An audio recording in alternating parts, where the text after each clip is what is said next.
compartir unas slides rápido para la presentación, Rocío. Sí, está bien. Si quieres, dale compartir y se cambia en automático.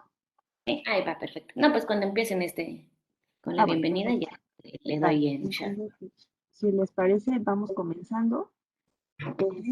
Así que pues, bienvenidos, bienvenidas a la sesión de esta mañana. Muchísimas gracias a todos y todas por conectarse, por acompañarnos, la gente que se nos está uniendo a través del Facebook Live y pues quien está desde muy temprano acá en plataforma Webex, en nombre de Jessica Pons y todo el equipo de la red, así como nuestros aliados de esta sesión, les agradecemos que nos acompañen al taller del día de hoy titulado Cómo constituir una empresa social. Esto, como pues bien ya escucharon, es en alianza con Centro Mexicano Pro Bono y pues con uno de sus muchos aliados, el despacho de Santa Marina y Esteta. Muchísimas gracias al equipo que hoy nos acompaña para impartir este tema tan importante que hemos estado tocando a lo largo de las capacitaciones de este mes de marzo. Entonces, pues agradecemos mucho al equipo del Centro Mexicano Pro Bono por traernos esta sesión, pues para complementar lo que ya hemos estado trabajando a lo largo de las semanas anteriores. Por nuestra parte, pues aquí el equipo de la red, como bien ya saben, vamos a estarlos apoyando en los aspectos técnicos de la plataforma. Si tienen algún problema aquí en Webex, coméntenlo en el chat y con mucho gusto vamos a apoyarles para que puedan escuchar correctamente o en caso de que no puedan ver la presentación, ahí les vamos a estar apoyando. Si prefieren seguir la transmisión a través de Facebook, ahorita les pegamos el enlace y pues la gente que está en Facebook igual si quiere pasar para acá a Webex, también les vamos a compartir las ligas y contraseñas de acceso para ingresar a la sesión. En el tema de cualquier duda que vaya surgiendo conforme al contenido que nos vayan compartiendo nuestros expertos de hoy, les pedimos que las vayan colocando en el chat. Esta va a ser nuestra vía de comunicación y al final de la sesión vamos a tratar de responder el mayor número de dudas que pues vayan surgiendo y vayamos aquí recabando del chat. Bueno, y pues antes de cederle la palabra al equipo de Centro Mexicano Pro Bono, me gustaría introducirles a nuestros ponentes el día de hoy para que ya pasemos con Arely y pues al final pues ya le demos el micrófono a nuestra experta y nuestro experto para que comencemos con la exposición de este taller. Pues tenemos la fortuna de contar con la gran experiencia de Elisa Carral Flores. Ella es originaria de Monterrey, Nuevo León, y es abogada titulada de la Universidad de Monterrey con el reconocimiento Magna Cum Laude. Ingresó al despacho Santa Marina y Esteta en 2015 y desde entonces su área de práctica se enfoca principalmente en las áreas de fusiones y adquisiciones, corporativo y planeación patrimonial. Es miembro de la Sociedad Internacional Legal de Honor y del TAPI Capítulo Santos, Stereotin y de la Red Abogadas ME. Muchísimas gracias, Lisa, y bienvenida. Gracias, encantada de estar con ustedes. Gracias. Y también, pues, nos acompaña y vamos a contar con la experiencia de Carlos Argüelles González. Él tiene una importante trayectoria de 20 años asesorando a clientes nacionales e internacionales en fusiones y adquisiciones, desincorporaciones, coinversiones, financiamientos, ofertas públicas y procesos de reestructuración de deuda pública y privada. Es miembro de la Barra Mexicana, Colegio de Abogados y del International Bar Association. Obtuvo su licenciatura en Derecho de la Universidad de Monterrey, en México, y tiene una maestría en Derecho Corporativo de la Universidad de Nueva York. Carlos ha sido reconocido por Chambers and Partners y Legal. Así que pues muchísimas gracias a ti también, Carlos, por acompañarnos en esta sesión. Bienvenido. Y ahora sí, Arely, te cedemos los micrófonos para que nos compartas un poquito más de Centro Mexicano Pro Bono y después pues ya comenzamos con nuestra charla con nuestros expertos. Muchísimas gracias. Claro, muchas gracias a ti, Monse, y a todos los asistentes por estar aquí hoy tan puntuales. Les quiero comentar rápidamente quién es el Centro Mexicano Pro Bono para que conozcan de lo que estamos haciendo y cómo pueden acceder a estos servicios que estamos dando de manera gratuita para el impulso de organizaciones de la sociedad civil. Realmente nosotros siempre vamos a fungir como un puente o enlace entre ustedes, en este caso como organizaciones, pero también con emprendedores sociales, microemprendedores y personas en situación de vulnerabilidad, creando este puente con las firmas de abogados que conforman nuestra red y que son expertos en lo que están haciendo y sobre todo que tienen el interés en apoyar a organizaciones como ustedes o emprendimientos para impulsarlos. Nosotros somos lo que se conoce como una clearing house y somos ese intermediario entre ustedes dos.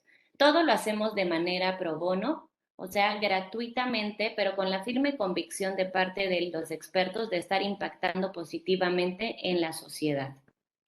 Nuestro consejo está conformado por estas firmas y realmente son expertos en las materias de cualquier tipo, pero lo que se demuestra mediante esta slide es el interés que tiene la abogacía en México de promover y gestionar lo que es el pro bono para que justamente más personas vayan conociendo del impacto que tiene y con esto pues también aceptar en los despachos en el día a día muchos más asuntos de los que ya se hacen.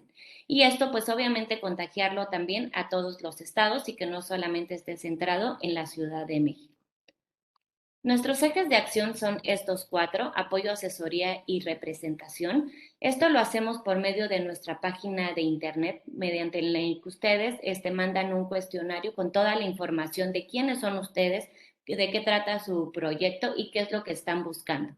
Esto se hace cuando ustedes tienen alguna duda muy puntual, por ejemplo, en cómo constituirse, en la parte fiscal, en la parte de contratos, convenios, avisos de privacidad, protección de datos personales, entre otras cuestiones, pero que sean muy puntuales. También lo pueden hacer por medio de la red, quienes le pueden contactar con nosotros.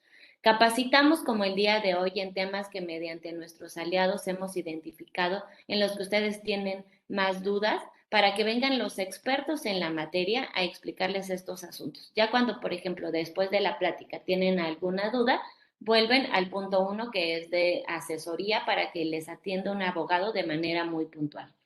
Incentivamos también y difundimos lo que es el pro bono y lo hacemos a través de manuales y políticas pro bono internas de despachos, pero también difundimos mediante artículos publicados en redes sociales y en revistas electrónicas lo que es el pro bono, sus implicaciones y el impacto que tiene en su aplicación.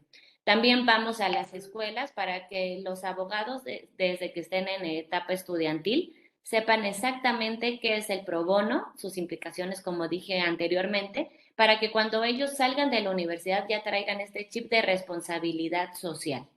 Y por último, investigamos para incidir en políticas públicas.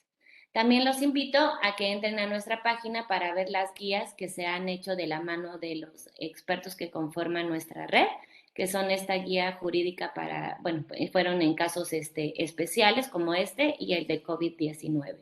Y quiero aprovechar este espacio para darle las gracias a Santa Marina Esteta, a los abogados que nos acompañan el día de hoy. Lisa y Carlos, muchísimas gracias por estar acá. Ellos quiero que sepan que son expertos en la materia que les van a estar explicando hoy, que es la constitución legal de la empresa social y que también están muy comprometidos con el pro bono a través de ustedes. Entonces aprovechen mucho este espacio para sacarles el mayor provecho posible. Y muchas gracias. Entonces comenzamos con la presentación del día de hoy. Muchísimas gracias, Aremi. Qué útil para todos los asistentes saber todo lo que hacen y felicidades por la labor del Centro Mexicano Pro Bono. Gracias antes que nada por habernos invitado. Es para nosotros un honor estar aquí con ustedes compartiendo un poco de nuestra experiencia, de lo que nos ha tocado ver y pues de contribuir a la causa para el pro bono.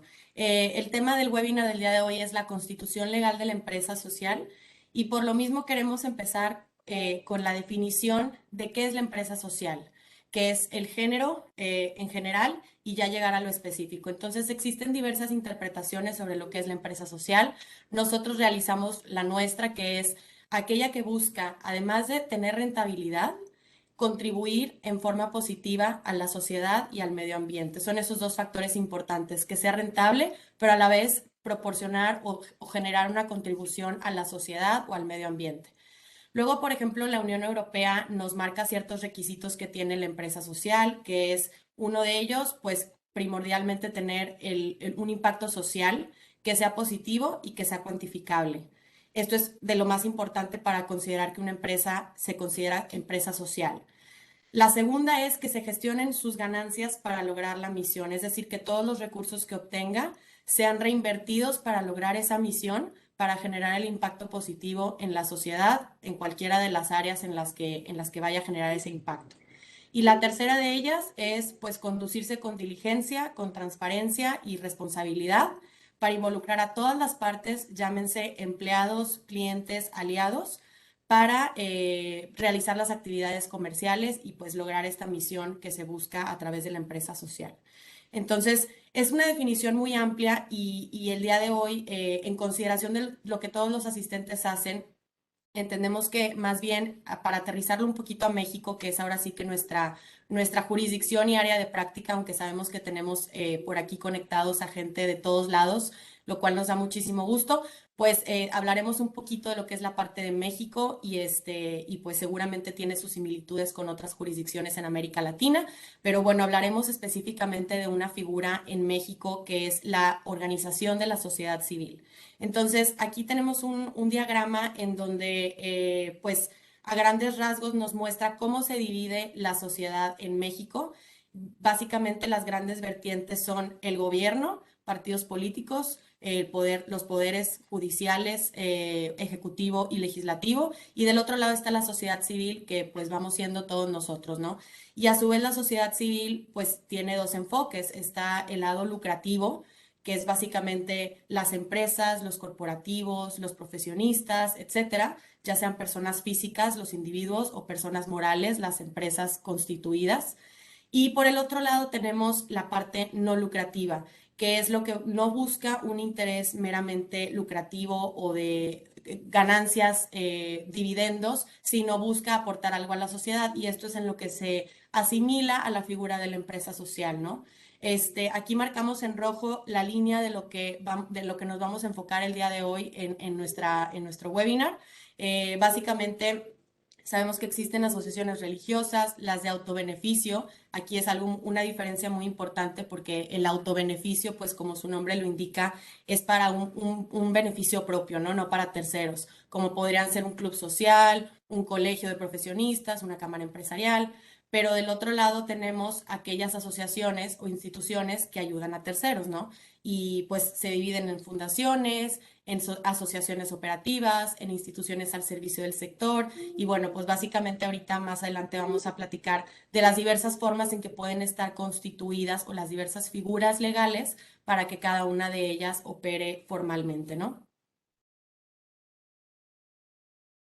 Entonces, entrando un poquito más en materia de sociedades en México, pues, y también retomando un poquito el tema del carácter lucrativo y no lucrativo, en México tenemos esta clasificación, que son las sociedades mercantiles y las organizaciones de la sociedad civil, o las OSC, que es un término que vamos a estar tratando mucho a lo largo de nuestra presentación.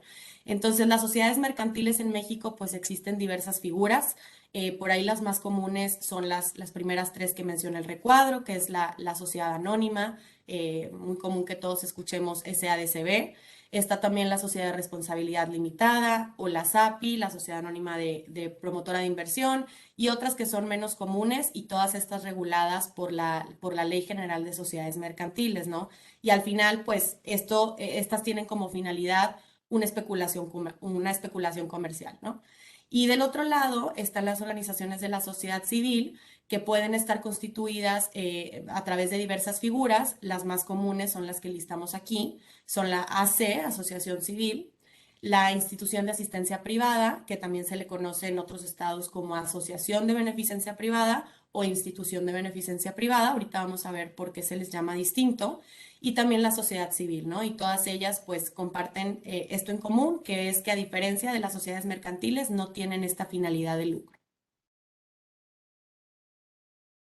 Aquí tratamos de hacer como una comparación para poder diferenciar la naturaleza de cada una de ellas. Como les mencionaba, las sociedades mercantiles se rigen por la ley mercantil, que en México se llama Ley General de Sociedades Mercantiles. Estas se pueden constituir, ya sea la SA o la SDRL o la SAPI, se pueden constituir ante un corredor público o un notario público. Aquí, ¿cuál es la diferencia? Pues el corredor ve más actos de comercio y el notario es para actos civiles. Pero siendo una sociedad mercantil, el corredor también está facultado para emitir esta escritura constitutiva, que le podemos llamar el acta de nacimiento de la sociedad, ¿no? Pues su finalidad es la especulación comercial, realizan actos de comercio y generan una utilidad que es repartible entre sus accionistas o socios, ¿no? Al final, pues obtener dividendos, sacar el fruto de todo lo logrado a través de la sociedad es la finalidad que persiguen quienes están hasta arriba de estas sociedades mercantiles, ¿no? Y en contraste, pues están las organizaciones de la sociedad civil, que la diferencia es que se rigen por la ley civil, que es el Código Civil Federal, los códigos civiles estatales y otras leyes especiales. Estas solo se pueden crear ante notario público, es decir, alguien que está facultado para el tema civil y no así ante corredor. Aquí la finalidad no es preponderantemente económica y pueden tener diversos fines, pueden ser la prestación de servicios, como generalmente es la SC, o tener otros fines asistenciales como humanitarios, culturales, educativos, etcétera, ¿no? Y estas pues no generan una utilidad repartible, sino que todos los recursos obtenidos pues se reinvierten para la misma causa, ¿no? No reciben ahora sí que quienes constituyen no reciben un beneficio como dividendo a través de la organización de la sociedad civil. Ahora, específicamente en México, ¿qué son las organizaciones de la sociedad civil? Pues bueno, son agrupaciones que están constituidas por individuos que pueden realizar actividades de defensa y respeto a derechos humanos o de asistencia a terceros, como decíamos, y la clave es que sea sin fines de lucro y que no persiguen un autobeneficio, sino un beneficio social. Y en México, como ahorita comentábamos, existen diversas figuras jurídicas, pero las más comunes, según una encuesta que se realizó en 2019 por el INDESOL, la más común es la AC, que a ese año había 40.222 en México, para que nos demos un poquito la idea, que es básicamente el 95.15% de las organizaciones de la sociedad civil en México. Y esto quiere decir que la mayoría de las personas que buscan constituir una organización para fines asistencialistas o sociales, pues eligen la figura de la asociación civil. En el segundo lugar, pero con bastante diferencia en cuanto al número de instituciones o asociaciones de beneficencia privada, está precisamente esta figura de institución o asociación de beneficencia privada, que son apenas el 3.18%. Y bueno, luego la SC es un porcentaje muchísimo menor y otras, ¿no? Entonces, justo basándonos pues en estos porcentajes, en esta estadística, es que nosotros decidimos para esta presentación enfocarnos un poquito más en el tema de la figura de la asociación civil y en cómo constituirla, ¿no? Vamos a tocar un poquito también para el resto, pero vamos a abundar un poquito más en el tema de la asociación civil. Entonces, la asociación civil está regido por el Código Civil y la definición que nos da la ley es varias personas se reúnen de una manera que no es transitoria, es decir, es a largo plazo, para realizar un fin en común que no esté prohibido, que no sea ilegal y que no tenga ese carácter preponderantemente económico, ¿no? ¿Cómo se rige una asociación civil? Pues igual que cualquier sociedad mercantil, por ejemplo, necesita tener su acta de nacimiento, que le llamamos escritura constitutiva o acta constitutiva, la cual contiene los estatutos sociales, que son básicamente son las reglas que van a regir pues toda la operación de la asociación, ¿no? Y trae diversos elementos que más adelante vamos a tocar, que es lo que debe de traer cada uno. El poder supremo en la asociación civil es la asamblea, y la asamblea tiene poder para resolver sobre muchísimos asuntos. Solo por mencionar algunos están la admisión y exclusión de asociados, es decir, cuando alguien más se quiere unir como asociado o alguien se va a retirar, cuando haya disolución anticipada o prórroga, porque vamos a ver que tiene que tener una duración, sin embargo, se puede acordar que se disuelva anticipadamente, tal vez porque ya se logró su fin o por cualquier otro motivo. O si va a vencer el término y se quiere continuar la actividad, pues también se puede prorrogar su duración. También la asamblea resuelve sobre el nombramiento de directores, es decir, además de los asociados, que son la asamblea, pues obviamente hay un equipo directivo que es quien lleva toda la operación y la actividad de la asociación. La revocación de nombramientos, igualmente para directores o cualquier otro tipo de funcionarios encargados, y otros asuntos que se prevean en los estatutos, ¿no? Otorgar poderes también, o sea, la asamblea es la que resuelve cosas fundamentales que se prevén en estatutos para poder estar operando. La asamblea se tiene que reunir para votar y decidir sobre este tipo de asuntos. Entonces, pues seguramente están muy familiarizados con ejemplos de asociaciones civiles. Ahora sí que pusimos unos ejemplos, nada más por mencionar algunos, no por nada en especial, pero por ejemplo, tenemos la Alianza Cívica AC, que se basa básicamente en el tema de transparencia en procesos electorales, para la educación cívica en ese tipo de procesos. Es decir, esto está enfocado en el tema de participación ciudadana, ¿no? También está el Centro de Investigación y Docencia Económica, que este tiene un fin distinto, que es formación de líderes para desempeñarse en un mundo competitivo, eh, y por mencionar solo algunas, ¿no? Ahora, otra de las figuras es la ABP o IAP o IBP, que como les mencionaba, pues en esencia son la misma figura. En este caso, aunque nosotros estamos por acá en Monterrey, tomamos como referencia la legislación de la Ciudad de México, entendiendo que a lo mejor tenemos más gente que nos acompaña desde allá, pero bueno, será cuestión de revisar la legislación local para identificar cualquier diferencia entre la legislación de Ciudad de México con las de otros estados, ¿no? Pero a grandes rasgos, cualquier ABP o IAP es una entidad que tiene una personalidad y un patrimonio propio, es decir, distinta de quienes la crean y que no tiene propósito de lucro, con bienes que son particulares y que hacen actos de asistencia social sin designar individualmente a a los beneficiarios. ¿Qué quiere decir esto? No es que desde el principio se diga, voy a constituir esta ABP para ayudar a fulanito de tal, o voy a constituirla para ayudar a tal organización, ¿no? Sino que se enfocan en un grupo de beneficiarios, ¿no? Que comparten ciertas características en común. Más adelante vamos a ver cuáles pudieran ser algunos, ¿no? Ahora, ¿cómo se crea una ABP o una IAP? Aquí el proceso es diferente, porque a diferencia de la asociación civil donde uno va con el notario y pone sus reglas, aquí está un poquito más regulado. ¿Qué quiere decir esto? Existe una junta de asistencia privada. Esto es estatal, cada estado tiene su propia junta, entonces hay que revisar la ley especial para cada caso concreto, dependiendo en qué estado esté creada la IAP. Entonces, lo primero que hacer es, yo quiero constituir mi IAP, tengo que presentar una solicitud por escrito a esta junta y le tengo que dar varios documentos, obviamente, ¿no? Tienen que conocer cuál va a ser la finalidad o la misión de mi institución. Hay que presentarles un proyecto de estatutos, que es lo que platicábamos ahorita un poquito, las reglas del juego, como cuáles van a ser las reglas de convivencia también entre los mismos fundadores.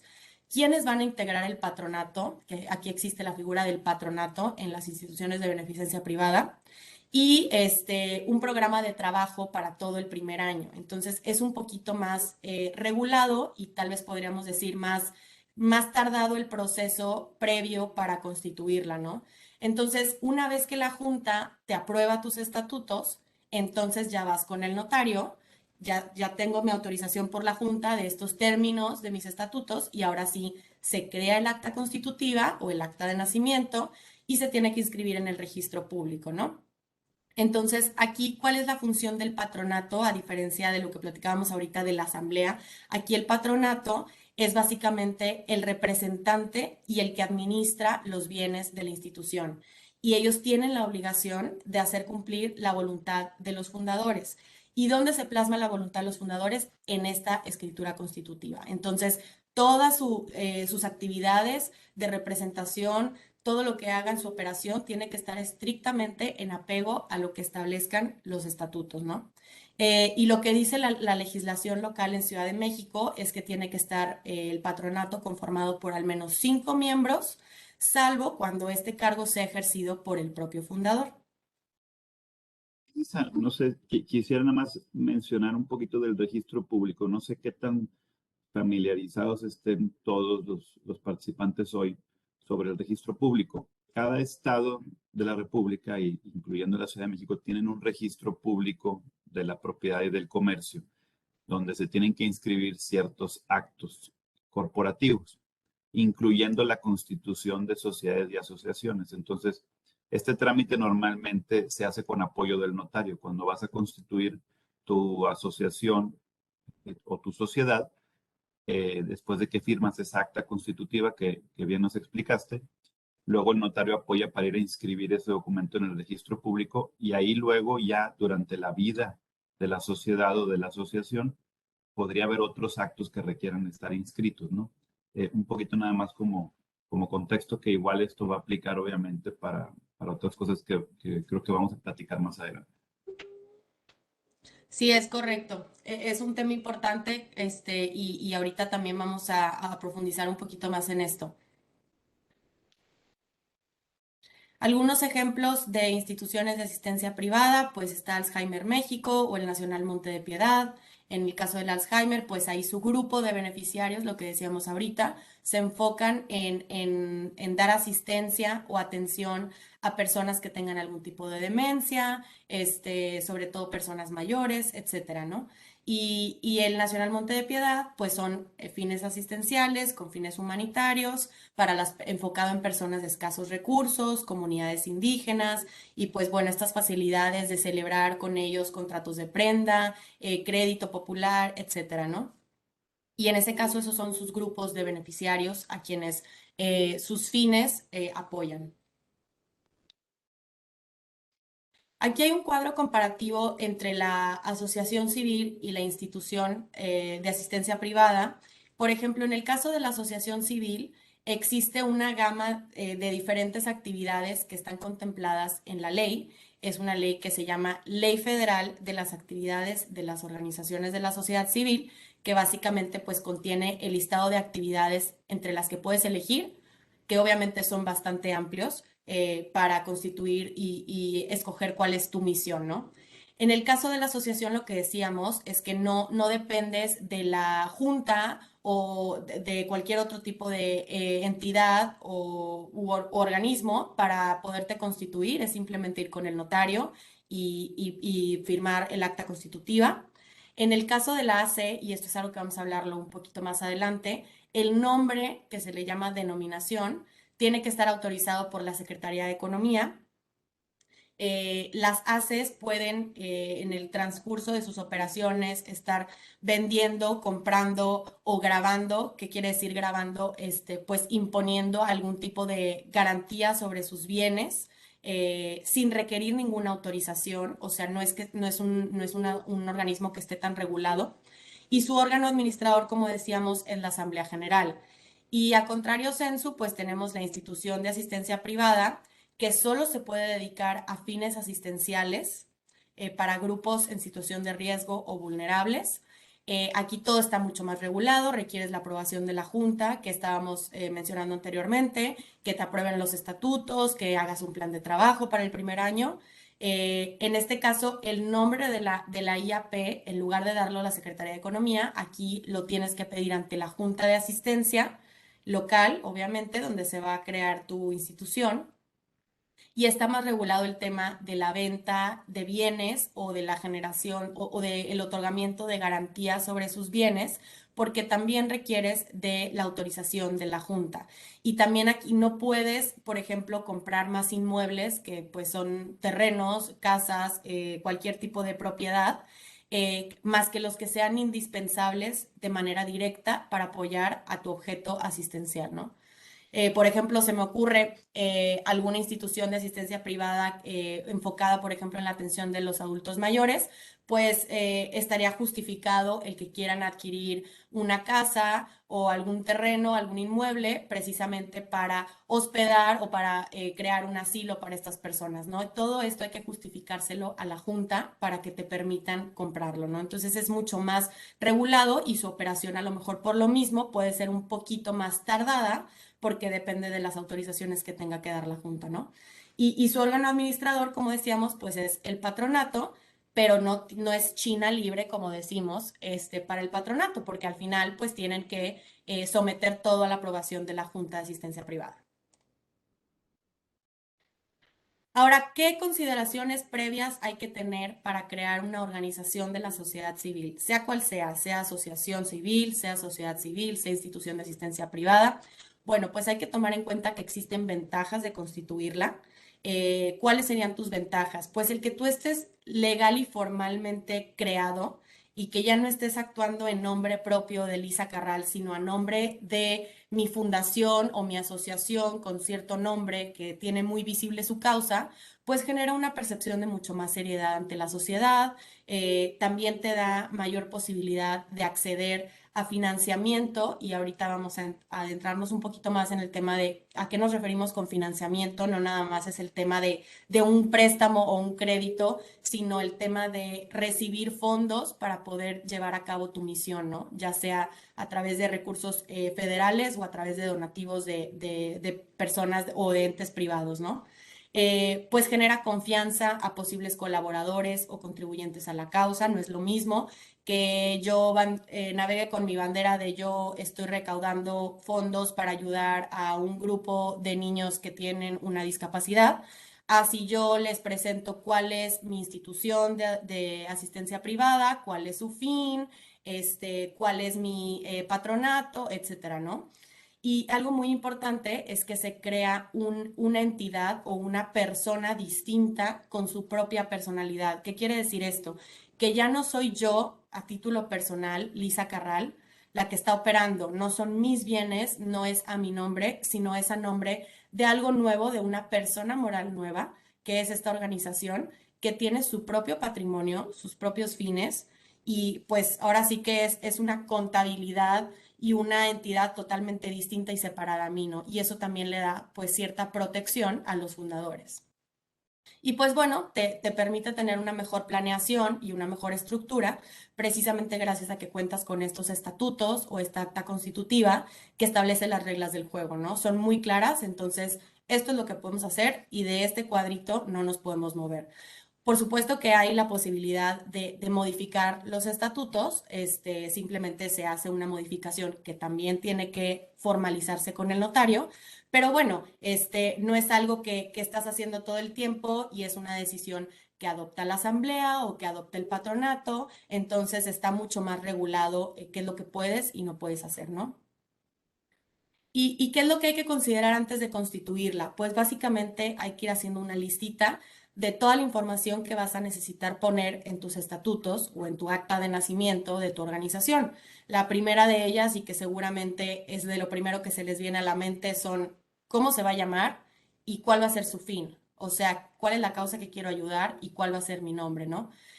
Obviamente muy importante, quiénes van a ser los fundadores o los asociados, con quiénes me voy a unir, con quiénes voy a hacer esta alianza para apoyar la causa, cuáles van a ser mis actividades encaminadas, por supuesto, no al fin lucrativo, sino a apoyar esa misión que tienes, cómo se va a conformar su patrimonio. Esto también debe venir en los estatutos, un patrimonio inicial, que es básicamente la aportación inicial que hace cada fundador. Y obviamente, ya que esté creada, pues su patrimonio va incrementando, ¿no? Pero pues inicialmente hay que saber, oye, pues le voy a meter tanto, yo quiero aportar un bien inmueble para iniciar las operaciones, para ir construir una casa asistencialista, etcétera, ¿no? Muy importante, pues, no nada más decidir quiénes son los fundadores, sino decidir quiénes tienen que integrar la asamblea en el caso de las asociaciones civiles o el patronato en el caso de la institución de asistencia privada y cómo se van a adoptar las decisiones. Aquí la asamblea o el patronato pues tienen que ser personas físicas que son quienes van a acudir a cada sesión o a cada reunión, a cada asamblea o junta de patronos para tomar decisiones. Y estas reglas también vienen en los estatutos, es cuánta votación se requiere, cuánto quórum de asistencia, etcétera, ¿no? Entonces, esta es la ventaja, que está todo muy bien regulado y no se deja al arbitrio de alguna de las partes la decisión o decisiones importantes en cuanto a la operación de la organización. Y otro punto también es dónde se establecerá su domicilio, porque aunque si bien una organización de la sociedad civil puede tener operaciones en diversas partes de la República, como seguramente sucede, o inclusive a veces a nivel internacional, pues la escritura constitutiva requiere tener un domicilio, que es en este caso una ciudad y un estado dentro de la República Mexicana, que ahora sí que va a ser como su sede principal, es donde se van a tener que reunir la asamblea para adoptar todo tipo de decisiones. Y pues muy importante, el domicilio que se elija, es decir, la ciudad y el estado, pues es donde se va a tener que constituir con el notario. Y entonces, pues eso depende saber con qué notario voy a ir, saber en qué registro público voy a tener que estar inscribiendo estos actos que realice mi organización. Y también, por ejemplo, en el caso de la ABP o de la IAP, que decíamos que se regula conforme a la legislación local, pues también saber, oye, si yo voy a estar en la Ciudad de México, entonces dependo de la legislación local de la Ciudad de México, ¿no? O si estoy acá en Monterrey, pues entonces dependo del Código Civil del Estado de Nuevo León y las leyes del Estado especiales, me tengo que dirigir con la junta de acá, o sea, es distinto, ¿no? Entonces es determinante por eso también elegir cuál va a ser tu domicilio para saber dónde vas a estar pidiendo estas autorizaciones a la junta.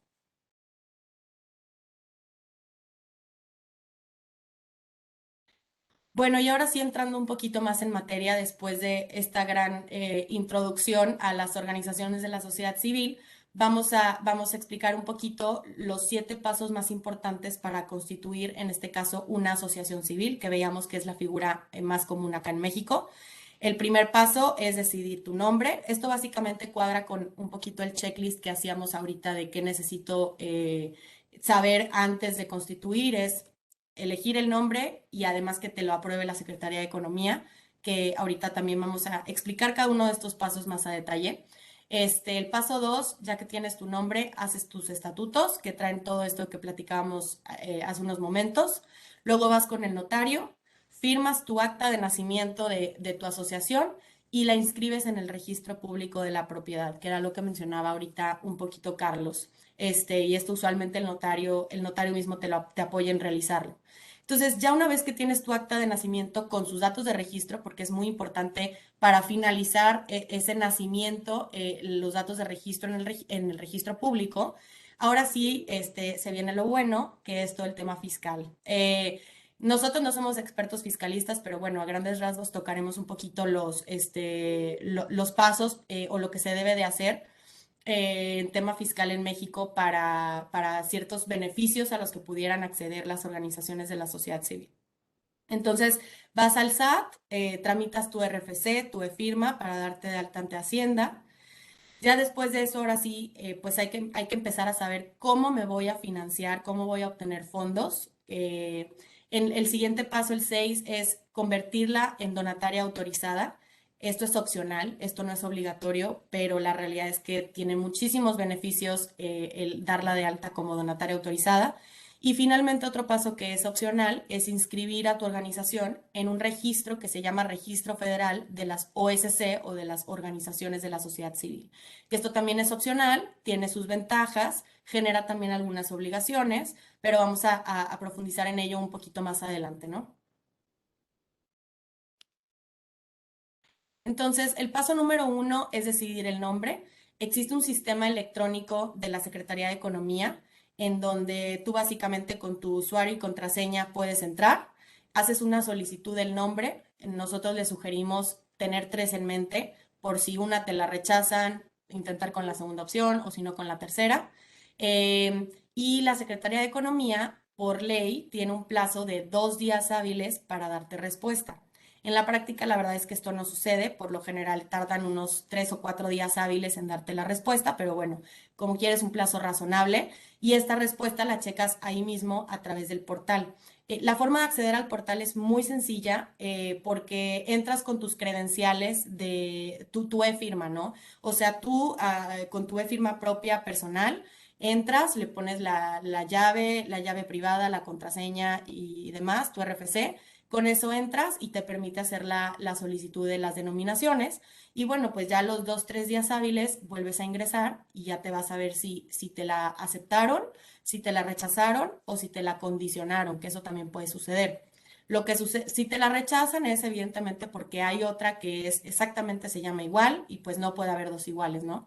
Pero te la pueden condicionar por si existe alguna que se llame parecido, ¿no? Entonces, lo que la Secretaría te dice es, pudiera, o sea, se puede confundir, ¿no? Entonces, te la condiciona en el sentido que te dice, bueno, a lo mejor yo ya tengo otra organización con ese nombre. Y entonces ahora a esta segunda que quiero crear le puse un nombre similar, pero pues somos de los mismos, ¿no? O sea, entonces esa parte la puedes tú justificar a la Secretaría de Economía y decirle, oye, yo tengo autorización de esa otra que dices, que se llama parecido, porque es de los mismos de nosotros y me autoriza para usar este otro nombre que es parecido, ¿no? Entonces eso también pudiera suceder. Este, Ahora, un tema importante es que el que la Secretaría te autorice tu nombre no quiere decir que ya tienes una marca registrada.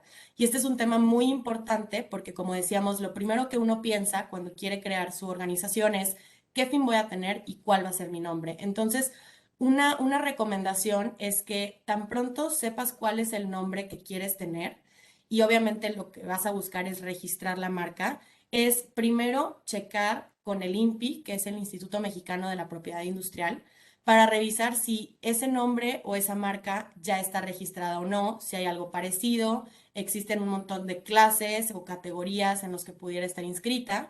Entonces, hacer esa investigación previo a constituir tu organización es muy recomendable. ¿Por qué? Porque así aseguras que ya tienes una marca registrada y entonces al momento de que tú le pides a la Secretaría de Economía ese nombre, las entidades de gobierno hacen una especie de cross-check de su base de datos y entonces lo que Secretaría de Economía te puede decir es, oye, ya existe una marca registrada, ¿no? Pero ahí es donde tú entras y le dices, aquí tengo yo la marca registrada. Entonces tienes muchas más armas para alegar que tú tienes esa marca ya y que así te otorguen el nombre, ¿no?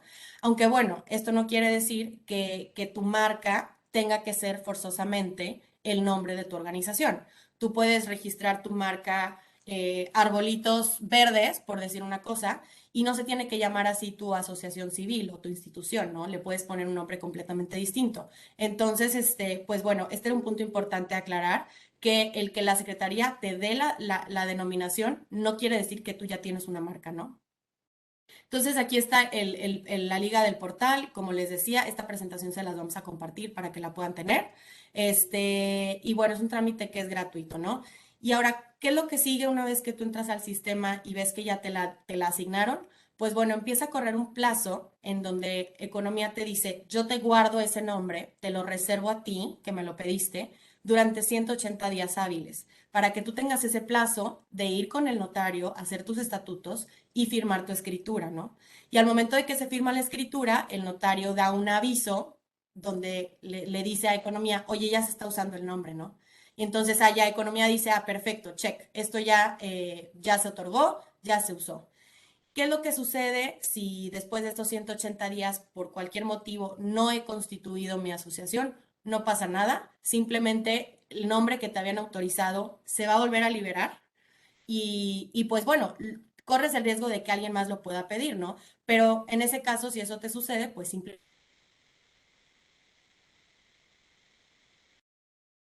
consecuencia o una penalidad después de esos 180 días que no hubieras constituido. Ahora, elaborar los estatutos, pues ya hablamos un poquito de esa parte.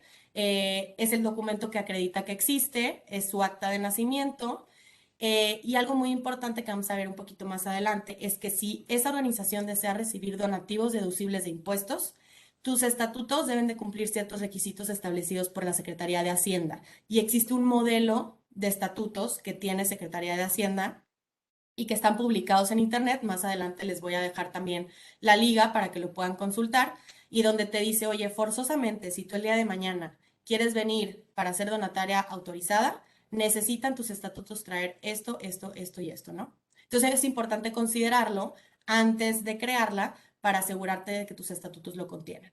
Entonces, algunos elementos relevantes, decíamos, pues trae el nombre, trae tu objeto social, que no es otra cosa que la misión que vas a tener y las actividades y los fines que puedes realizar.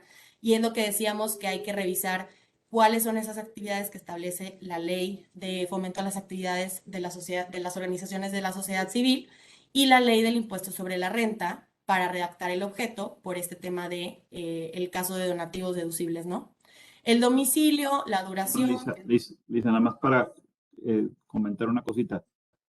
Aunque si tú ya tienes tu asociación civil constituida y no se cumplieron esos requisitos, como quiera puedes hacer una modificación de tus estatutos, que también sería en una escritura pública con un notario público, pero podrías modificar esos estatutos posteriormente para cumplir los requisitos. O si tú hiciste tus estatutos y tú creíste que sí cumplías y por alguna razón Hacienda te dice que te faltó algo, como quiera lo vas a poder corregir. Claro, es un acto, es un nuevo acto corporativo ante notario, va a traer otro pequeño costo ahí, pero sí se podría corregir, ¿no? Correcto. Gracias, Carlos. Sí. Lo que decíamos del patrimonio, de cuáles van a ser los miembros de su asamblea o de su patronato, los quórums de votación, de asistencia, cómo se va a convocar, etcétera. Otorgar poderes, que es muy importante y algo que creo no se nos debe de pelar en la constitutiva, es otorgar un poder fiscal para que esa persona o esos representantes puedan ir a sacar el RFC y la e-firma de la sociedad. Entonces, una vez que ya está todo esto redactado, y esto, ¿quién nos puede ayudar a redactarlo? Los notarios públicos tienen formatos o modelos de estatutos sociales que ya uno nada más va como llenando en los espacios las diferencias, poner el domicilio, poner la duración, poner tu misión. Eso te lo pueden proporcionar los notarios, o bien pues si acuden, por ejemplo, al Centro Mexicano Pro Bono o cualquier otro tipo de organización que dé servicio pro bono también, pues los pueden apoyar, ¿no? Entonces, ya que está todo esto listo, se firma la escritura con el notario, que no es otra cosa que los estatutos, pero en forma de escritura. Se firma por los fundadores y el notario lo inscribe en el registro público que corresponda. Es decir, pues si mi domicilio es la Ciudad de México, tiene que ser en el registro de la Ciudad de México. ¿Cómo puedes ir a firmar con el notario? Si yo a título personal voy a ser de las fundadoras, pues yo voy y firmo, pero también me puedo hacer representar por alguien más, ¿no? Entonces, se puede otorgar un poder para que esa persona vaya y firme. En cuanto al costo de esta protocolización con el notario, que es pues que expida la escritura constitutiva, pues varía muchísimo. La verdad es que aquí traemos un rango de entre 10,000 y 12,000 pesos masiva de lo que hemos visto, pero la realidad es que yo creo que depende del notario, depende del estado, y también yo creo que seguro hay muchos notarios que tienen convenios con organizaciones pro bono, o que inclusive por ellos mismos hacer pro bono dan algún tipo de precio especial. Entonces es cuestión de revisarlo, y también se cobran unos gastos por inscribir esa escritura en el registro público, pero también eso depende del registro, pero no hemos visto que excedan de 3,000 pesos cuando muy caro, ¿no? Esto también va a depender mucho del patrimonio inicial que tenga. Entonces, ya que tenemos este documento constitutivo, la escritura con sus datos de registro, ahora sí hay que ir a tramitar el RFC y la e-firma. Entonces, la ley te dice que tienes 30 días después de que firmaste tu acta constitutiva para ir a darte de alta en el SAT. Entonces, la realidad es que ahorita eso no está sucediendo porque es imposible conseguir citas. Seguramente muchos de ustedes ya lo han vivido para cualquier tipo de trámite personal, pero está muy difícil conseguir la cita en ese plazo. Entonces, un tip es que antes de firmar la escritura, tal vez tener la lista ya casi para firma, pero antes de firmarle y darle una fecha, ir haciendo aquí el lobbying para saber en cuánto tiempo me van a dar la cita con el SAT, ¿no? Hay muchísima demanda ahorita. Ahorita, derivado de una reciente reforma en materia fiscal, pues a los notarios se les quitó esta facultad, que antes era muy sencillo porque ellos mismos, algunos, te ofrecían apoyo para este trámite de obtener el RFC, ¿no? Desgraciadamente ya no se puede, por esto la relevancia de designar un representante en materia fiscal que tenga poder suficiente para ir al SAT y hacer el alta en Hacienda, ¿no? Entonces, es importante mencionar que ese apoderado en materia fiscal tiene que tener su RFC propio y tiene que tener su e-firma vigente, porque lo que sucede es que van a ligar su e-firma personal como representante a la e-firma de la asociación o de la organización. Entonces, esto es un tema muy importante que hay que asegurarnos porque a veces designamos un representante extranjero o así y al momento de ir al SAT, pues hay dificultades, ¿no? Y pues la sugerencia es que en esa misma cita donde hagas el alta en el RFC, pues obtengas la e-firma, ¿no? Que la vas a necesitar para muchas cosas, para emitir facturas, para presentar tus declaraciones y dar cualquier otro tipo de avisos al SAT. Y pues muy importante, la e-firma se requiere si quieres ser donataria autorizada. Luego viene el tema de saber cómo vas a obtener fondos o financiamiento para tus actividades. Llámense donativos de particulares, que esta es muy conveniente que entonces esté dada de alta como donataria autorizada para no pagar impuestos sobre la renta. Se pueden obtener fondos también de recursos públicos federales, como pudieran ser pues cualquier tipo de fondos a los que te da acceso la Administración Pública Federal, pero para esto necesitas estar inscrita en ese registro que les mencionaba que era opcional, que es el Registro Federal de las Organizaciones de la Sociedad Civil. Entonces aquí también, pues así como lo de donataria autorizada es opcional, pues vemos que es bastante conveniente si lo que queremos es poder acceder a estas distintas fuentes de financiamiento. Y si quieres recibir de ambas, lo puedes hacer también y pues es recomendable hacer las dos altas, ¿no? Como donataria autorizada y en el registro. Aquí entramos en el paso de cómo convertirla en donataria autorizada. Los beneficios ya mencionábamos un poquito. Están exentas de pagar impuestos sobre la renta, pueden recibir donativos sin límite, ya sean en efectivo o en especie. Y lo más importante y lo que busca cualquier persona, física o moral, al hacer un donativo es, quiero que me des un recibo deducible de ISR, ¿no? Si no es así, pues seguramente no van a querer contribuir a tu causa. Entonces, por eso es muy importante o muy recomendable que estén dadas de alta como donataria autorizada. Aquí algo que hay que aclarar es que sí pagan IVA. O sea, esta exención es únicamente sobre el impuesto sobre la renta. Si no eres donataria autorizada, ¿qué pasa? Nada, pero no tienes estos beneficios fiscales y pagas impuestos como si fueras una empresa, lo cual pues no sería congruente porque pues al final tú no estás obteniendo un autobeneficio, sino que es asistencialista y pues hasta no parece justo, ¿no? Que pague impuestos como una empresa que busca un lucro. Y hay un límite, solo se pueden percibir, cuando eres donataria autorizada, solo se pueden percibir ingresos por actividades distintas a los fines para los que fuiste autorizado, llámese el enfoque, por ejemplo, del medio ambiente, siempre que no excedan del 10% del total de sus ingresos. Es decir, si tú recibes ingresos por una actividad que sea distinta a esa y que exceda ese ingreso de más del 10% de tus ingresos, ese ya es tu límite y es excedente, entonces debe de pagar impuestos, ¿no? Digo, al final no es la idea porque pues tú buscas realizar actividades que estén relacionadas a tus actividades para las que fuiste creado, ¿no? ¿Cuáles son los requisitos? Pues aquí es una papelería donde hay que llenar y mandar copia de muchas cosas. Existe un formato electrónico que hay que llenar. Se tiene que adjuntar el acta constitutiva y los estatutos vigentes. ¿Por qué ponen aquí estatutos vigentes? Porque como mencionaba Carlos, si en algún momento le haces una modificación a tus estatutos, ya sea el nombre, ya sea reglas de votación, domicilio, lo que sea, esa modificación la tienes que protocolizar con el notario e inscribir en el registro público. Y entonces el SAT te pide que le des tu constitutiva y cualquier otro cambio que haya habido a tus reglas, ¿no? Para que tengan ellos las reglas vigentes. Y aquí muy importante lo que decíamos, pues estos estatutos deben de traer las cláusulas previstas en el modelo de estatutos del SAT. Entonces, y luego el paso 3 es un requisito muy importante que es un documento que es para acreditar tus actividades, ¿no? Y esto no es otra cosa que, y lo vamos a hablar un poquito más adelante, dependiendo de la actividad que realiza tu organización.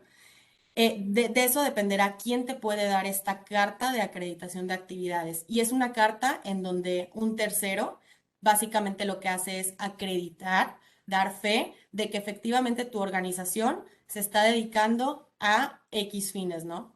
Entonces, ese documento debe de tener una vigencia mínima de 6 meses al momento de su presentación. O sea, si tú lo obtienes, pues nada más tienes que asegurarte que no pasen más de 6 meses para hacer este proceso ante el SAT.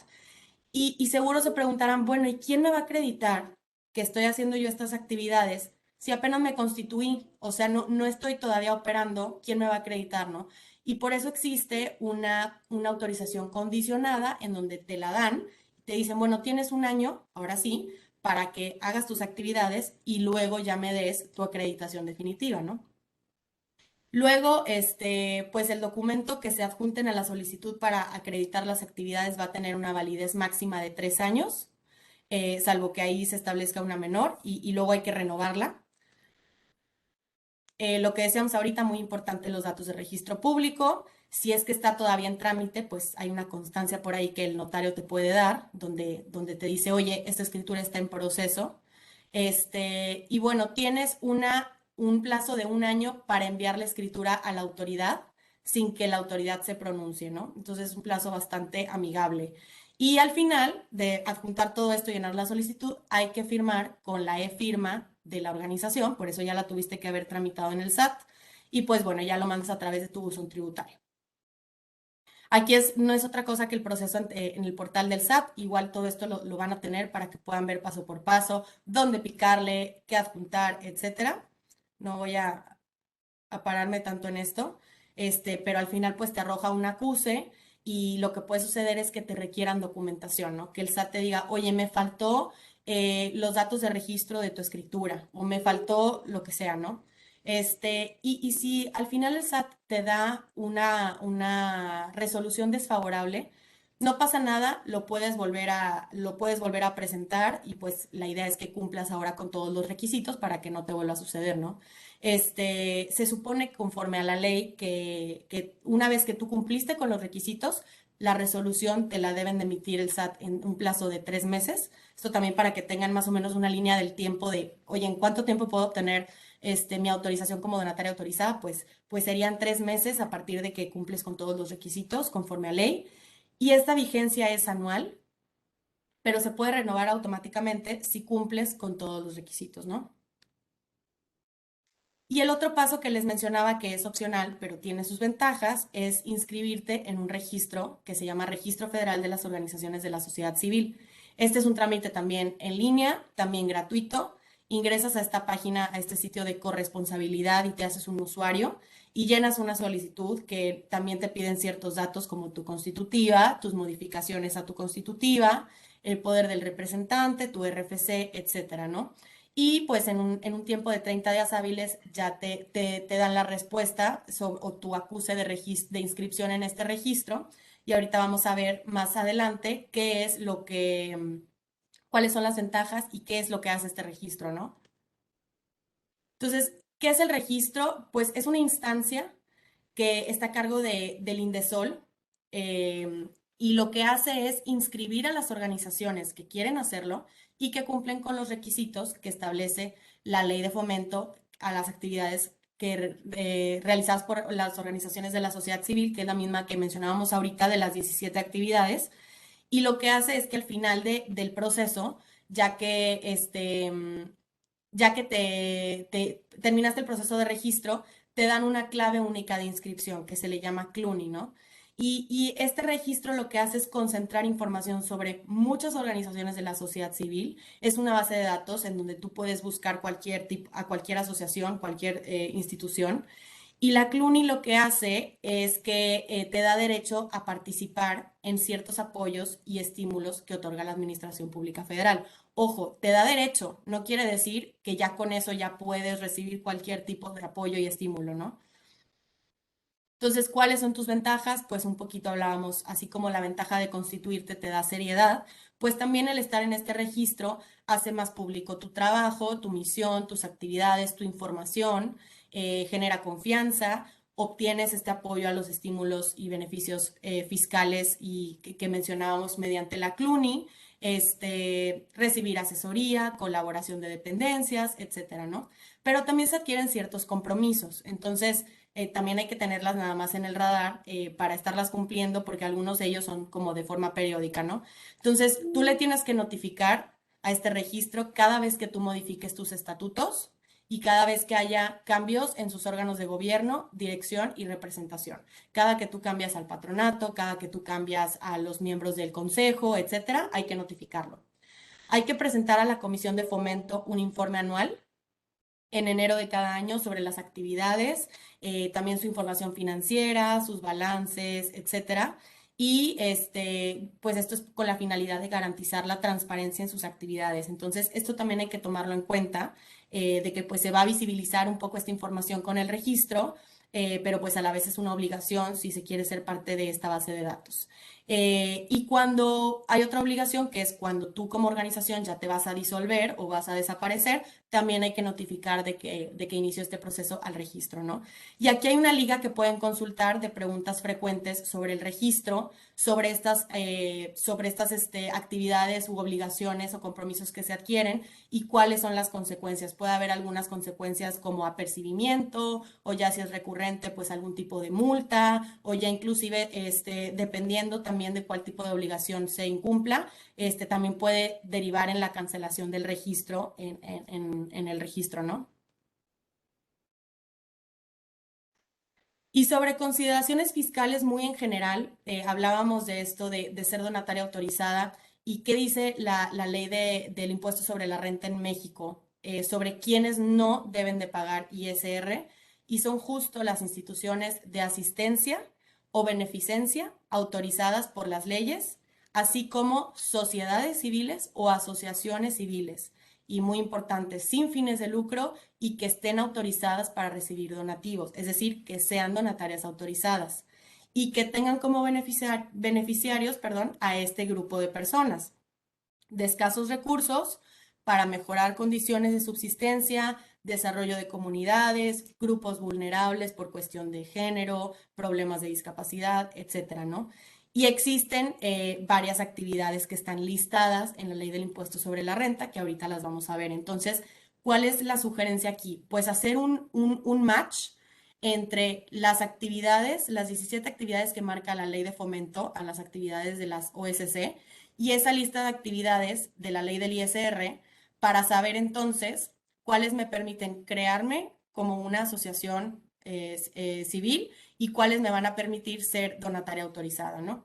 Entonces, la regla general es que si eres donataria autorizada, no pagas ISR, pero hay ciertos casos y excepciones, ¿no? Como el que les mencionaba hace ratito del 10% excedente cuando son ingresos de actividades distintas a las que son tu propósito, ¿no?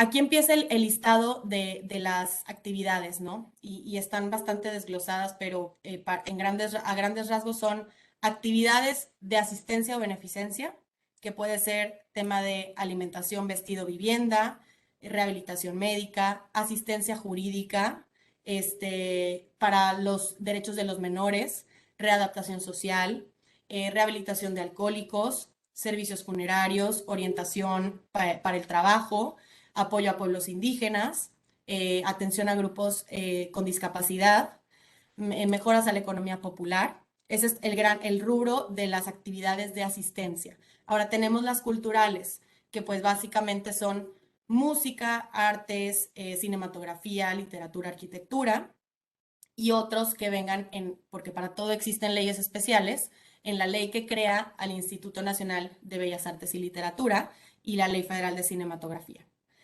Luego están las de desarrollo social, que es pues promover la participación de la población en acciones en beneficio a la comunidad o en materia de seguridad ciudadana, defensa de derechos humanos, participación en asuntos de interés público, equidad de género, apoyo a artesanos.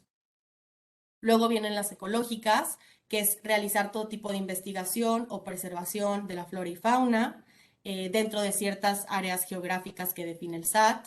También el tema de prevenir contaminación de todo tipo, restaurar el equilibrio ecológico, la reproducción de especies, peligro de extinción, etc. Luego vienen las de participación en acciones de protección civil, que pues básicamente son temas de obras públicas. Y esos son a grandes rasgos las actividades que prevé la ley del ISR. Ahora, los requisitos para que puedan estas instituciones recibir donativos que se consideren deducibles son, algunos de ellos ya los hemos mencionado, estar constituido, tener tu acta constitutiva y funcionar exclusivamente como entidades que se dediquen a esos fines, es decir, solo sus fines son esos y no se puede salir de ahí porque de otra forma no puede ser donataria autorizada. Obtener esta autorización del SAT como donataria. Que una parte de sus ingresos los reciba de donativos o de fondos federales o municipales o estatales. Es decir, pueden ser donativos privados o donativos de fondos públicos. Que las actividades busquen cumplir su objeto social y que no puedan intervenir en campañas políticas o en actividades de propaganda. Esto es muy importante, o sea que realmente el fin que diga tu escritura constitutiva son las actividades que estás realizando, ¿no? Las actividades, los activos, perdón, deben destinarse únicamente para su objeto, que era lo que decíamos hace rato.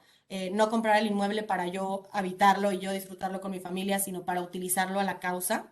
Y que no se pueden otorgar beneficios sobre cualquier remanente distribuible, salvo que sea algún tipo del mismo beneficio, ¿no? A veces existen otras personas autorizadas o fideicomisos creados específicamente y relacionados con la organización para recibir esos donativos. Que al momento de cambiar tu residencia fiscal destines la totalidad del patrimonio o a entidades autorizadas para recibir donativos deducibles. Esto es también cuando se vaya a liquidar, es decir, si por cualquier motivo ya va a desaparecer, pues entonces todo lo que tenías lo tienes que destinar a entidades que sean donatarias autorizadas. Los recursos los debes de transmitir dentro de cierto plazo de 6 meses. A partir de que concluya el plazo para obtener de nuevo la autorización cuando ya se haya vencido. Y pues otra cosa importante es que tienes que mantener a disposición del público en general toda tu información para recibir donativos, para reflejar que efectivamente pues los estás utilizando para el uso y para el destino al que fueron originalmente recibidos, ¿no? Le tienes que dar ciertos avisos al SAT, por ejemplo, a más tardar el día 17, todos los donativos que hayas recibido, si superan los 100,000 pesos. También le tienes que informar al SAT de cualquier operación que tengas con partes relacionadas y de servicios o bienes que adquieran de personas que te hayan dado donativos deducibles. Tienes que contar con estructuras y procesos de gobierno corporativo, que esto se prevé en los estatutos.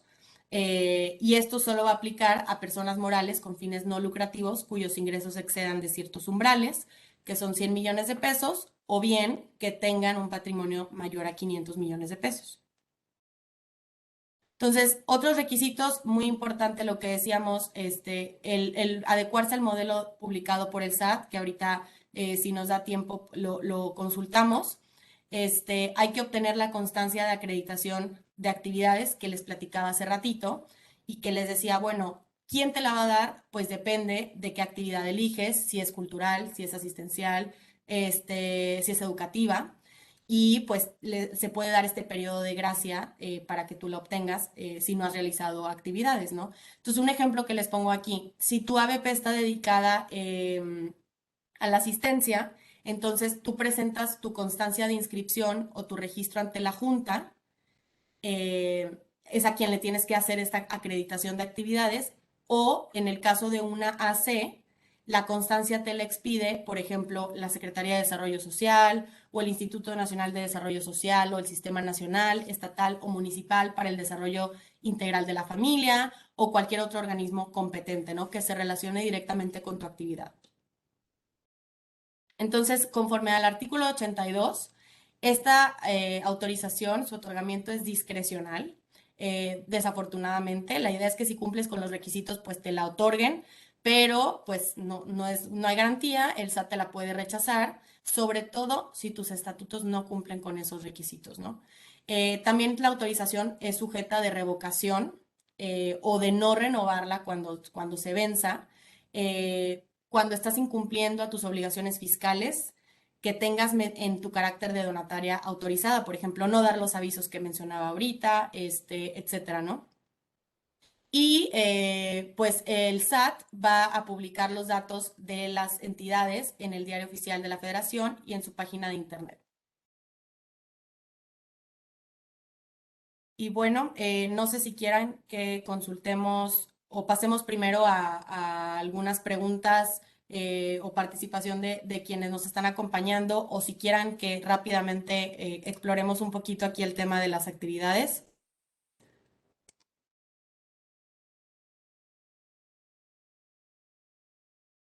Unas preguntas ahí en el chat. eh, Igual y no sé, ya no falta tanto, ¿no? Sí, igual y podemos pasar a las preguntas. Este, hay unas preguntas ahí en el chat, a ver si podemos ir respondiendo algunas.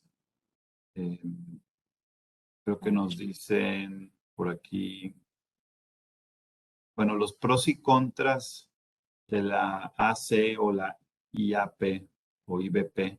Creo que ya pusimos ahí alguna sobre las diferencias, ¿no?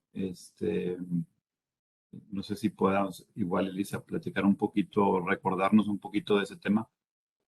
Sí, pues bueno, el tema de los pros y contras, creo que esa tabla comparativa ayuda mucho porque el tema de la IAP, pues, que es más regulada, ¿no? A lo mejor hay un poquito más de burocracia, por así llamarlo, en el sentido de que hay que pedir varias autorizaciones a la Junta y entonces a lo mejor eso puede hacer un poquito más extensos tus procesos cuando quieras modificar estatutos, cuando quieras modificar tu órgano de administración, etcétera. No es que un esquema sea mejor que otro. Al final las dos son organizaciones que puedes convertir en donataria autorizada, que puedes inscribir en el registro de las organizaciones de la sociedad civil. Entonces, realmente también dependerá de las actividades que realices, ¿no? Y de la legislación, bueno, también hay que tener en cuenta qué legislación la va a regir, ¿no? Porque la AC se rige por el Código Civil Federal y en cambio la institución de asistencia privada pues se rige por las leyes del Estado en las que te constituyas. Entonces, creo que esos son factores que puedes tomar en cuenta para determinar cuál se adaptaría mejor a tu proyecto y también pues el tema de la organización y del órgano de administración. El hecho de que uno es un patronato, en el otro son los mismos fundadores los que forman la asamblea, etcétera, ¿no? Espero con eso, Y, a ver. por ejemplo, ambas, tanto la AC como la institución de asistencia privada o las otras parecidas en otros estados, las puedes inscribir ambas en el registro federal de las OSCs. Así es. Muy bien. Había otra por aquí. ¿Los fundadores de una AC pueden ser personas morales? La respuesta es que sí. Sí pueden ser personas morales los fundadores de una Sí. AC. Luego había otra de el patrimonio inicial, que cuánto podría ser. La verdad es que en la AC, pues no necesitas en realidad un patrimonio inicial. Tú podrías constituir la AC. El monto que quieras, pues dependerá de la actividad que vas a hacer, del plan de trabajo, y de pues, las necesidades que vas a tener en el corto, mediano plazo, ¿no? Entonces, obviamente, pues depende del tamaño con el que vayas a arrancar. Tú puedes arrancar pequeño y requerir poco capital al inicio y poco a poco, pues, ir consiguiendo donativos o aportaciones y a lo mejor ir creciendo la organización, ¿no? Entonces siempre vas a poder ingresar nuevo capital de alguna forma. ¿Qué otra cosa? Es que se me mueven ahí Dice, ¿el concepto de empresa social se refiere a una asociación civil o hay una figura de empresa social como tal? No, de hecho, o sea, el término empresa social, hablando en tema legal en México, no existe, ¿no? La empresa social, ahora sí que considerando la definición que decíamos de cuáles son sus fines, pues lo que se le asemeja es la organización de la sociedad civil. Pero la organización de la sociedad civil tiene diferentes vertientes. Entre ellas está la AC, o está la SC, o está la IAP, ¿no? Entonces, legalmente la figura se le llama organización de la sociedad civil, que tiene diferentes tipos. Correcto. Dice, al realizar cambios en los estatutos debemos de regresar al registro público de la propiedad e inscribir como una nueva o es solicitar una modificación. Si por cada cambio de estatutos hay que hacer una escritura pública y cada una de esas escrituras públicas se debe de inscribir en el registro público, pero no es una nueva asociación o sociedad, es la misma, simplemente vas registrando los cambios en estatutos o esos actos corporativos que requieren inscripción. Una fusión con otra asociación podría ser un acto que requiere también una inscripción en registro. Pero si tú modificas sus estatutos, simplemente los llevas como se llevó el acta constitutiva, se inscribe y en este registro queda un poquito esa historia, ¿no? Y para complementar un poco, o sea, tu escritura constitutiva siempre va a ser la misma. O sea, el día que algún tercero te pida tu escritura constitutiva, aunque tú hayas modificado tus estatutos, por completo, tu escritura constitutiva siempre será la misma. Lo que sí es que, pues, hay que complementarla con estas escrituras posteriores que fueron modificando su contenido. Pero tu acta constitutiva siempre es la misma.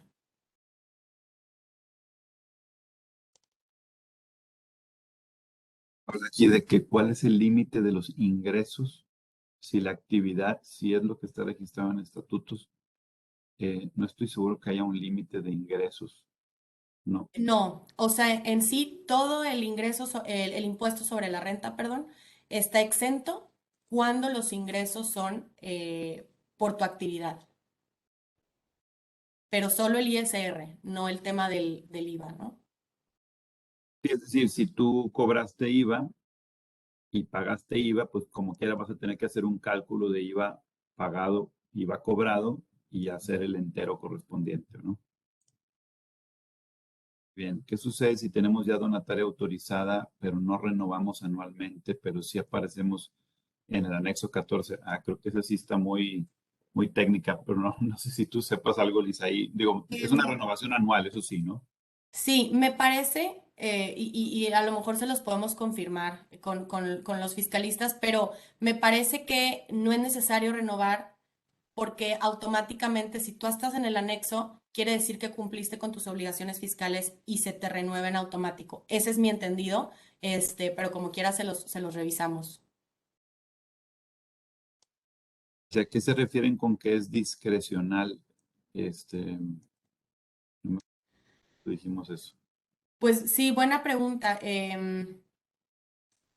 Como con todo trámite, a veces con entidades gubernamentales, uno cree que trae aquí todos los requisitos, y que los cumples y a veces te salen con pues cositas y detalles que a lo mejor a su discreción están incorrectas, ¿no? Incluso, digo, nos ha pasado para otros trámites con el SAT, por ejemplo, para un alta en el RFC, llevas tú la documentación, tu constitutiva y demás, y resulta y te dicen que encontraron, por ejemplo, la copia certificada, una de las hojas no trae sello del notario.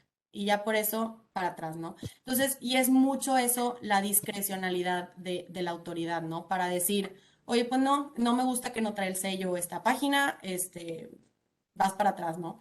Ese es el tema.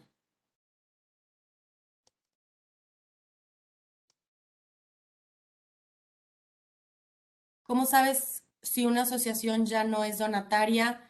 Em, Pues yo creo que habría que revisar en el portal del SAT, seguramente en el buzón tributario viene esa información para confirmarlo. La verdad es que desconozco si hay, entiendo que se publica el anexo 14, por ejemplo, para saber quiénes son las donatarias autorizadas, pero no estoy segura si exista algún tipo de constancia que acredite que eres donataria autorizada. Esa es una pregunta que nos podemos llevar de tarea también.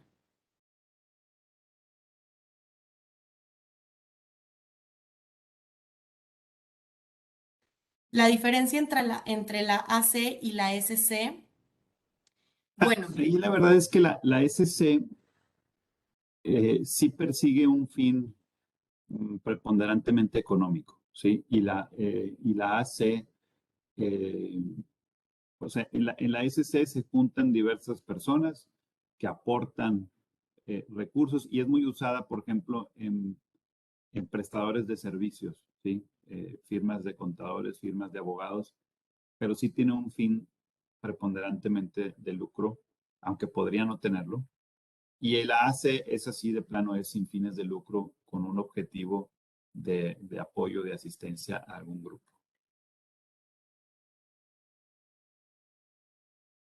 ¿Qué pasa si a los 30 días para inscribirte en el SAT después de constituirte y no se hizo? Ahí me parece, y también sería cuestión de revisar, pero me parece que el notario que te hizo la escritura constitutiva tiene obligación de dar un aviso al SAT. La realidad es que ahorita en la práctica está sucediendo esto muchísimo por personas morales que se constituyen y nada más no logran conseguir la cita. Entonces, es algo que está pasando y que está fuera del control de las manos de nosotros como particulares, porque pues no te imaginas que no va a haber citas, ¿no? Entiendo entonces que el notario da este aviso al SAT, pero pues eventualmente haces la inscripción y obtienes tu RFC, ¿no? Tal vez haya que Exacto, actualizar y algo de información. aunque pase el plazo de los 30 días, lo que está ocurriendo es que en la práctica pues, te están dando el RFC cuando se pueda, ¿no? La IAP tiene que ver con la ley de asistencia privada, es correcto. Ahí va a depender del estado la legislación. Un buen poder, eso creo que ya lo mencionaste ya en algunas ocasiones, pero cada estado tiene su regulación distinta de este tipo de asociaciones, incluso a veces las llaman distinto, ¿no? En el Distrito Federal se llama Ley de Instituciones de Asistencia Privada para el Distrito Federal, pero bueno, habrá otras. Así es. Con respecto a Una los estados, pregunta sí, perdón, te dejo que termines, perdón, Carlos, pensé que ya había concluido, perdón. dime, adelante. Sí, bueno, un poquito retomando la pregunta que nos hizo Iván Lozano, no, fue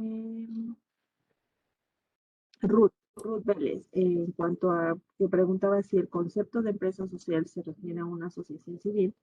Justo este mes hemos estado conversando como la diferencia entre una organización de la sociedad civil y estos formatos híbridos o alternativas de emprendimiento social que se han dado pues como una nueva manera de poder tener ingresos para dentro de la organización.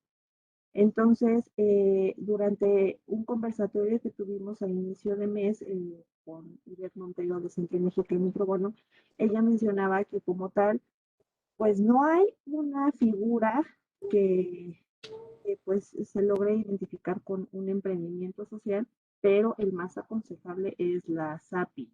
No sé si de ahí nos pueden dar como algún... Buen tema. No, y no nos enfocamos mucho en esto, pero creo que sí vale la pena profundizar. O sea, es un término tan amplio lo de empresa social que inclusive las empresas, las sociedades mercantiles con fines de lucro, tú podrías decir que pueden ser una empresa social, ¿no? Existe el concepto de empresa socialmente responsable y existen otras figuras em, como distinciones que te dan, ¿no? Incluso ahora pues están muchas de las organizaciones o las sociedades de muchos años y muchas de reciente creación están cambiando un poco hasta sus objetos sociales para decir, oye, sí soy con fines de lucro, pero tengo un aporte social, porque fíjate que yo pues me dedico a la fabricación de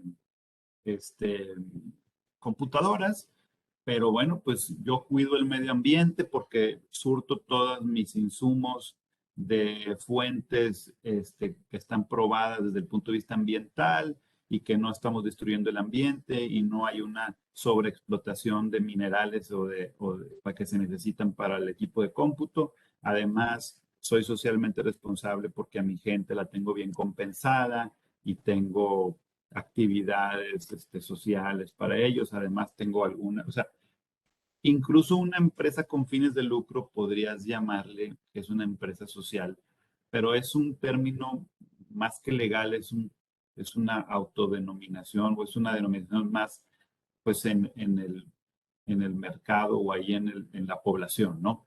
Y claro, hay muchas empresas con fines de lucro, sociedades mercantiles, SAs, públicas o privadas, que luego obtienen su certificación de empresa socialmente responsable y podrías decir que es una empresa social, ¿no? ¿Hasta qué punto? Bueno, ya cada quien podrá decir si cumplen los estándares, pues, personales o no, ¿verdad? Pero bueno, pues la distinción se obtiene con ciertos requisitos. La empresa, pues, probablemente como quiera, podrá contaminar algo o podrá hacer algo que dices, oye, es que eso no fue socialmente responsable. Pero bueno, hay ciertos requisitos y distinciones para eso. Nosotros aquí nos enfocamos el día de hoy en constituir asociaciones o sociedades que van a tener un fin, no fines de lucro y que son pues para la asistencia o beneficencia de la sociedad. Pero sí, el término empresa social pues es muy amplio y podrías hasta tratar de meterlo en algunas empresas. Y muchas empresas nuevas y emprendimientos, pues, gente joven, está muy preocupada por esos temas y en realidad, aunque es una empresa con fines de lucro, la hacen con mucho cuidado de aspectos sociales, ambientales y eso, digo, está muy bien también, ¿no? Por ahí hay unas preguntas sobre cómo conseguir fondos para una organización de educación que tiene como beneficiarios personas sordas y mudas. Bueno, pues aquí va a depender de mucho, ¿no? Del plan de trabajo que tengan, de cuáles actividades están realizando para obtener ese tipo de financiamiento. Pues habrá que revisar si está constituida como una de estas figuras y si está autorizada como donataria, porque esto va a ser algo muy atractivo para entonces poder pedir donativos a empresas o a ciertas personas que a ellos les beneficia recibir este recibo deducible de impuestos, ¿no? Entonces creo que ese sería un buen comienzo. Eh, a lo mejor esta plática está muy enfocada en el tema legal, ¿no? Creo que sería muy interesante tener algún experto en el tema de la organización de la sociedad civil para saber cuál es el tipo de actividades que conforme al fin que persigues, te pueden ayudar a conseguir fondos. Desafortunadamente no tenemos experiencia en esa parte, pero si lo vemos desde el punto de vista legal, pues creo que es atractivo estar constituido, como mencionábamos, y ser donataria autorizada. Eso puede ayudar bastante a recibir donativos.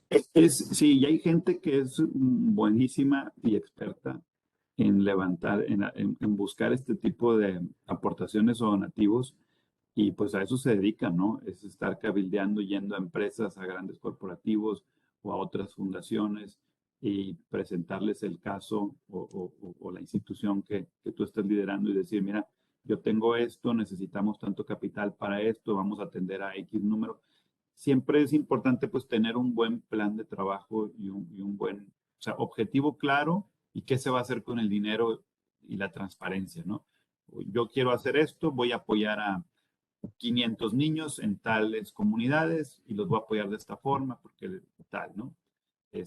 Y eso, pues, hay que tocar puertas. Okay. Por ahí preguntan de un donativo de 100 millones que si está permitido y no congelan la cuenta. Pues bueno, aquí también habrá que tomar en cuenta otros factores como el tema de la ley antilavado, los montos permitidos, etcétera. En cuanto al monto, pues no tienes si el donativo es específicamente para las actividades de tu organización, pues el ingreso está exento del ISR. Ya también habrá que revisar el tema con el banco, pues si este tipo de movimientos no generan pues algún aviso que haya que dar a la autoridad fiscal, ¿no? Fíjate, hay otro que habla aquí de que los asociados, si los asociados aportan capital, tienen que pagar ISR. No. si tú lo aportas, si es una aportación de los fundadores, de los asociados, no es un ingreso acumulable gravable, es una aportación de capital y pues es un dinero que tiene la compañía que probablemente va a gastar en su fin, pero no es un ingreso, no es una ganancia, ¿no? Ahora, si no eres donataria autorizada y recibes aportaciones de terceros o otros ingresos, pues el SAT sí te los podría considerar como ingresos acumulables sujetos a impuestos. Si no son ingresos provenientes de actividades de tu fin que luego uses en tu objetivo, en tu objeto, ¿no? Por ahí hay otra pregunta de Berta. ¿Hay algún sitio web donde pueda buscar las asociaciones civiles que existen como para darme una idea de cuáles son sus objetos? Así es. Precisamente en la página de corresponsabilidad.gov, que era la que les comentaba, que es para el tema del registro federal de las organizaciones de la sociedad civil, ahí puedes hacer una búsqueda y te arroja la información más importante de cada una de ellas, cuál es su finalidad. Me parece que incluso te arroja otra información, no recuerdo bien si en algunos casos el patronato o el consejo o demás, ¿no? Pero el tema del objeto sí lo puedes encontrar ahí. Y el modelo de estatutos del SAT te va a servir mucho también para darte una idea de cómo debe, en qué sentido debe de estar el objeto para luego poder lograr este tema de ser donataria autorizada. Un observatorio ciudadano, figura legal, eso sería un poco más por el camino de las AC. ¿Cuál es la diferencia entre beneficios y...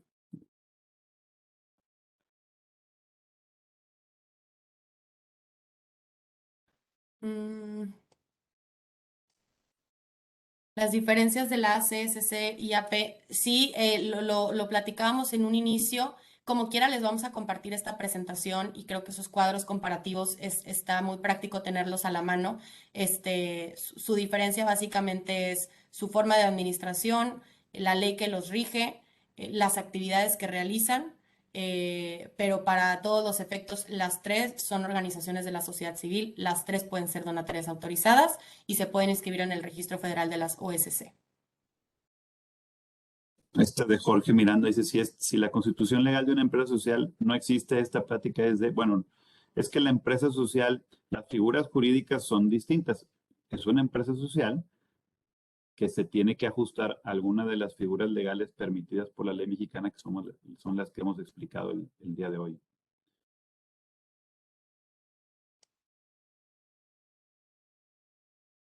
Arriba todavía, yo más arriba. Pues son muchas preguntas, Sí, igual hay y muchísimas nos las preguntas. llevamos, y tal vez te pasamos luego por escrito, a través aquí de los organizadores, un poco de respuestas a algunas de ellas y que las puedan luego compartir, ¿no?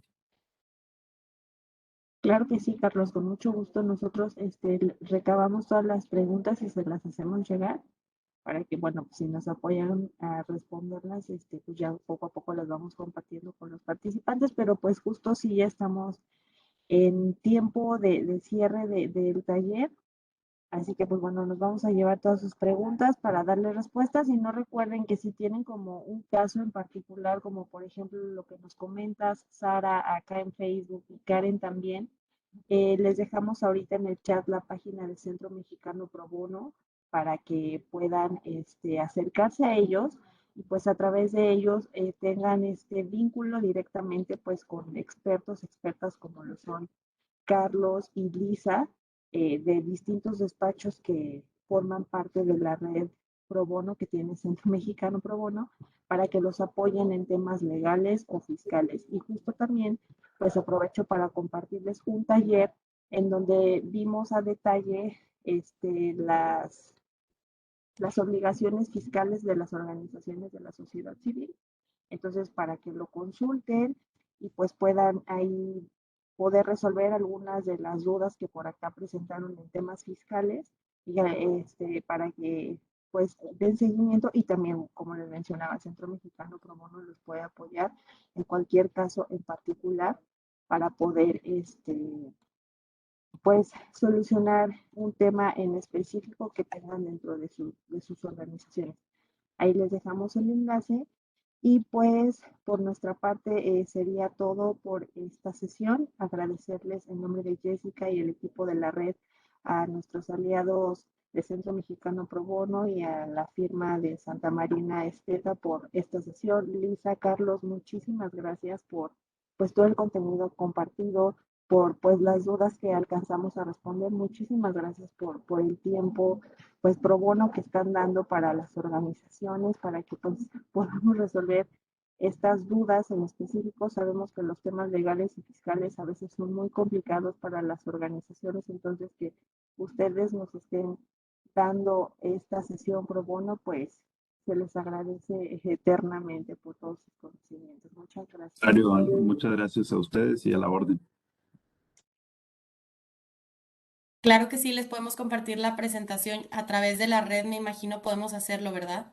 Sí, claro, justo en este momento, Lisa, les vamos a compartir un formulario para que nos apoyen a resolver una encuesta de satisfacción, un cuestionario de evaluación de conocimientos que nos mandaron nuestros ponentes y ahí mismo les pedimos que nos escriban el correo a donde mandarles la presentación y si requieren también de su diploma de asistencia, con mucho gusto ahí también márquenlo en el formulario, nos ponen el nombre de la organización, si quieren que venga en el diploma o el de ustedes, o puede ser ambos, y con mucho gusto en máximo una semana, esperemos, porque por ahí tenemos unas constancias pendientes por enviar, pero les vamos a hacer llegar su diploma. La presentación la tienen hoy por la tarde y recuerden que pues esta sesión se grabó, entonces si quieren volverla a consultar o compartirla con su equipo de trabajo, la pueden consultar en el perfil de Facebook de las redes asociaciones, ahí va a quedar guardado el video, ahorita también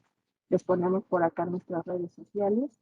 Y pues nuevamente muchísimas gracias, Carlos, Lisa, al equipo de Centro Mexicano Pro Bono y a todos ustedes por acompañarnos en la sesión de hoy. Muchísimas gracias y pasen excelente tarde todos y todas. Gracias, igualmente. Gracias.